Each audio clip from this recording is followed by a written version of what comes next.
the setup for this lab is going to look just like it shows in that picture there. Okay, you're going to have an incline that you're going to put your cart on. Okay, very simple. We just need this cart to accelerate. The incline does not need to be, nor should it be, extreme. And by extreme, I mean it really doesn't need to be more than 10 or 15 degrees. That'll be lots. Okay, so about like this, 3 of those old thin textbooks is plenty.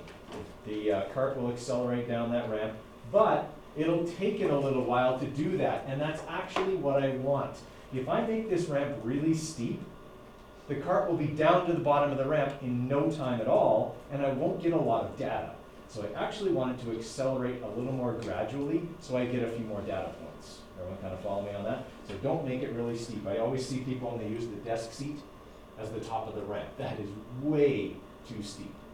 Okay? It only needs to be, what is that, maybe 15 centimeters. Okay? It doesn't need to be very, very high. Okay, so a few books, a few binders placed on top of each other would be lots. Okay, so all you're going to do is make sure you've got the cart with the bumper facing down the ramp, okay, and have somebody using the SparkView app, same as before. Okay, have them start it. As soon as you see data being collected, let the cart go. Have a dedicated person at the bottom of the ramp catch the cart before it gets off the bottom of the ramp. And obviously you're not going to set it up on a desk like this where it could go flying off. Set it up on the floor, okay? But it's not really good for them to kind of go off the end of the ramp and down onto the floor if we can avoid it, okay? So just make sure you're doing that. Everybody with me there? Okay, so that's the procedure part. You need one, and only one, good run. And that's it. So the data collection part of this should take no time at all. Okay, run the cart down the ramp, collect the data, move on. Okay, you should have lots of time to work on the lab report itself. Okay, so the problem we're investigating, what type of motion is experienced by a cart rolling down an incline? Spoiler alert, it's got something to do with the title. Probably, definitely. Okay, so remember you do need to restate that in your own words in form of a question. Okay. For your design, manipulated, responding, and controlled variables. Okay, we talked about this on the first lab. Okay, make sure you explain all your variables. Explain your manipulated variable. Explain your responding variable. Okay, and explain all 3 controlled variables independently. Okay, don't just say they're all controlled because we don't change any of them. Not good enough. Okay, tell me how you're controlling it and why you're controlling it, each one. Okay.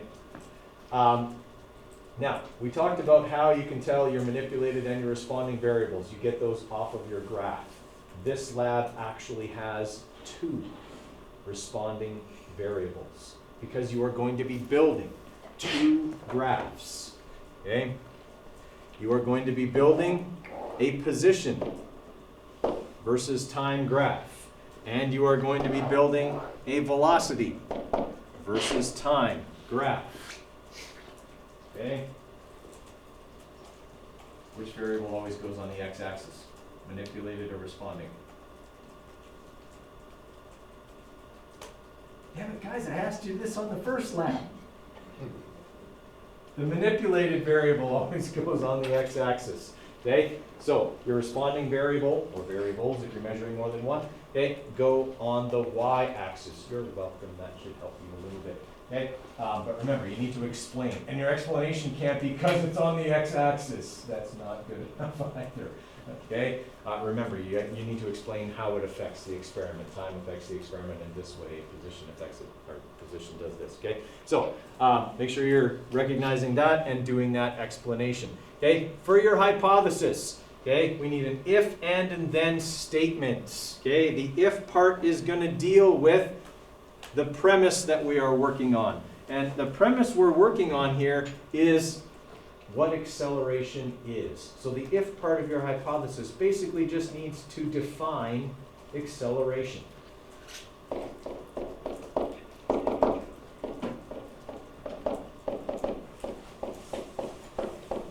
All right, so that should be a fairly short and simple statement.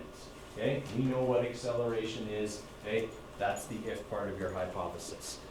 Okay? The and part, as always, describes the experiment. A cart is allowed to accelerate down a ramp with its position, time, and velocities being recorded. Okay? Something along those lines.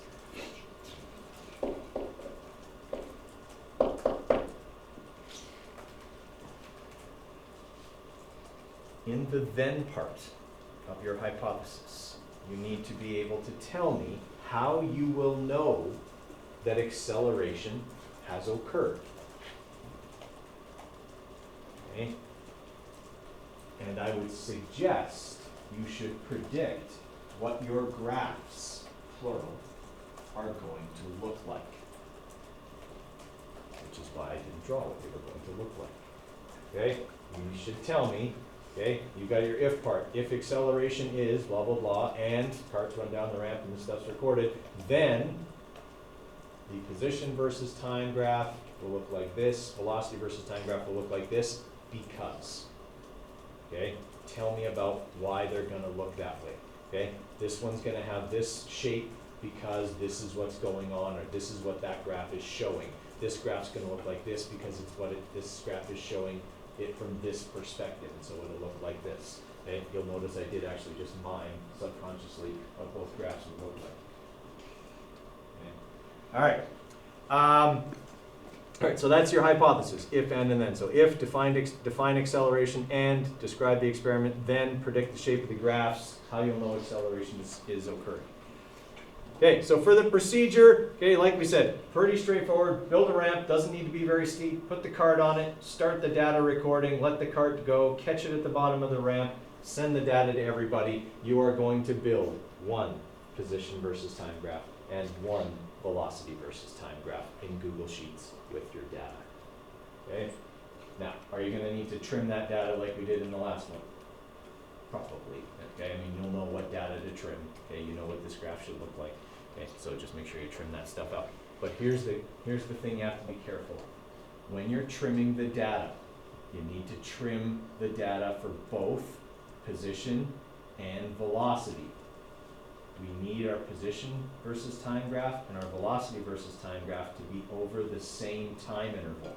Okay, so if you just go picking out a bunch of points out of the position data and you don't take out those same points in the velocity versus time data, your position versus time graph may be over a shorter time period than your velocity versus time graph, and that's going to affect your analysis.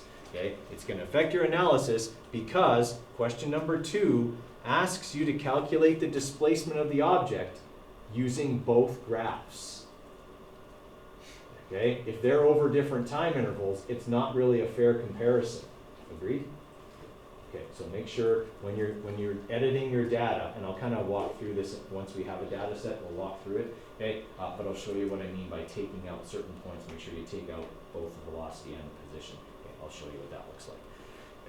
Okay, so for your analysis, okay, you're going to identify the type of motion that occurred. Okay, show calculations to prove it. Now, there's 2 things you need to explain in analysis question number 1. First off, the shapes of the 2 graphs. Okay, talk to me about why they indicate acceleration is occurring. Then prove mathematically using your velocity versus time graph that acceleration has occurred. Okay, so you're going to use your velocity versus time graph to prove, okay, mathematically that acceleration is occurring. And what you'll need in order to do that is to remember how you calculate acceleration from a velocity versus time graph, because you can, okay, and you need to show me how you do it and what the value is for that acceleration. Okay. So 2 things in question number 1.